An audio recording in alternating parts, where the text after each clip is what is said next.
Tu aimes te baigner dans un lac? Cette capsule est pour toi!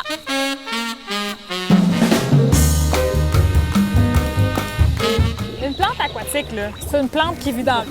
C'est simple de même. Un des problèmes importants avec les plantes aquatiques, c'est que les gens les coupent involontairement ou volontairement avec des hélices de bateau ou juste parce que ça va leur tenter d'avoir une petite plage bien propre, là.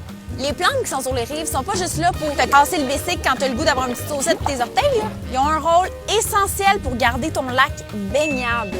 Les plantes, en général, sur la planète, on parle de filtres. C'est eux qui filtrent l'air. C'est comme les poumons de la planète. Mais lorsqu'on parle de plantes aquatiques, c'est plus les reins de la planète. Eux, ils vont filtrer l'eau. Les plantes flottantes, ils ont une fonction de plus que les autres. C'est parce qu'ils créent de l'ombre pour conserver une température plus froide. Ça, c'est super important d'avoir une eau qui est froide parce que plus l'eau est chaude, bien, il y a de l'évaporation. L'évaporation, c'est l'oxygène qu'on perd. Ça donne la place à des bactéries indésirables, donc des problèmes de cyanobactéries. Cyanobactéries, ça vous dit pas quelque chose, ça? Des algues bleues? Bien, il y a des poissons qui viennent se reproduire au bord du lac. Mais si l'eau est trop chaude, ils ne pourront pas se reproduire. Donc, ça peut changer même les types de poissons qu'on trouve dans un lac. Donc, les pêcheurs, là, si vous ne voulez pas vous ramasser avec la barbotte, c'est important de laisser des plantes.